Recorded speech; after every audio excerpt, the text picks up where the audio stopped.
নমস্কাৰ। অসম চৰকাৰে ঘোষণা কৰা গ্ৰন্থবৰ্ষ 2025 উপলক্ষে 40 বছৰৰ তলৰ যুৱ লেখক লেখিকাৰ বাবে এক আৰ্থিক সাহায্য আঁচনি যুৱ লেখক সন্মানৰ বাবে আবেদন পত্ৰ বিচৰা হৈছে। এই আঁচনি অনুসৰি যুৱ লেখক সন্মানৰ বাবে কেৱল অসমত ভোটাধিকাৰ থকা অসমৰ স্থানীয় বাসিন্দাসকলেহে আবেদন কৰিব পাৰিব। অসমীয়া, বাংলা, বড়ো ভাষাৰ লগতে মিচিং, কাৰ্বি, নেপালী তথা অসমৰ আন জনগোষ্ঠীয় ভাষাত সাহিত্য চৰ্চা কৰা যুৱ লেখক লেখিকাসকলে আবেদন কৰিব পাৰিব। যিসকল যুৱ লেখক লেখিকাই ইতিমধ্যে গ্ৰন্থ ৰচনা কৰিছে অথবা যিসকল লেখক লেখিকাৰ অসমৰ প্ৰতিষ্ঠিত আলোচনী বা কাকতত নিয়মীয়াকৈ সাহিত্য তথা অন্যান্য বিষয়ৰ লিখনি প্ৰকাশ হৈ আছে, তেওঁলোকে এই আঁচনিৰ বাবে আবেদন কৰিব পাৰিব। আবেদনকাৰীৰ বয়স যোৱা 1 জানুৱাৰী 2025 40 বছৰ অতিক্ৰম নকৰা হ'ব লাগিব, অৰ্থাৎ 40 বছৰ তলত হ'ব লাগিব।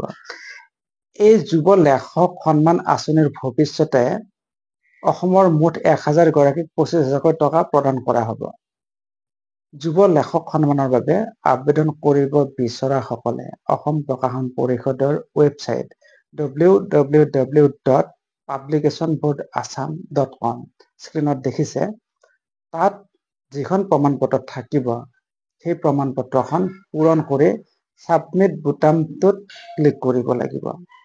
ছাবমিট বুটামটোত ক্লিক কৰাৰ আগতেই পূৰণ কৰা আবেদন পত্ৰখনৰ এটা কপি অৰ্থাৎ প্ৰিণ্ট আউট সংশ্লিষ্ট নথিপত্ৰৰ সৈতে অৰ্থাৎ নিজৰ প্ৰকাশিত গ্ৰন্থ, যিসকলে নিজৰ গ্ৰন্থ প্ৰকাশ পোৱা নাই অথচ প্ৰতিষ্ঠিত কাকত আলোচনীত তেওঁলোকৰ লিখা প্ৰকাশ পাইছে তেনে লিখনিৰ ফটোকপি, ভোটাৰ আইডিৰ ফটোকপি, বয়সৰ প্ৰমাণপত্ৰৰ ফটোকপি আদি সহ এই ঠিকনাত পঠিয়াব লাগিব।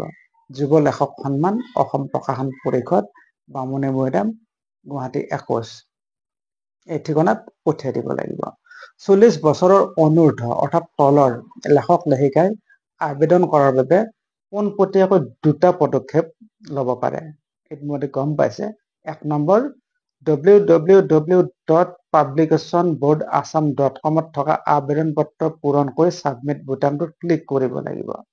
দ্বিতীয়তে, পূৰ্ণ কৰা প্ৰপত্ৰৰ এটা কপি প্ৰয়োজনীয় নথিপত্ৰৰ সৈতে যুৱ লেখক সন্মান, অসম প্ৰকাশন পৰিষদ, বামুণী মৈদাম, গুৱাহাটী 21 এই ঠিকনালৈ 5 ছেপ্টেম্বৰ 2025 ভিতৰত পোৱাকৈ প্ৰেৰণ কৰিব লাগিব।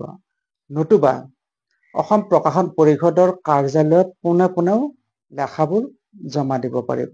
লেখাবোৰ মানে আবেদন পত্ৰখন। আমাৰ এই কথাখিনি, যিখিনি কথা মই ইতিমধ্যে ক'লো, এই কথাখিনি আমি আমাৰ ডেছক্ৰিপশ্যনত পেষ্ট কৰিছো। তালৈ গৈ আপোনালোকে পঢ়িও চাব পাৰিব। আজিলৈ সামৰিছো। ধন্যবাদ। শুভৰাত্ৰি।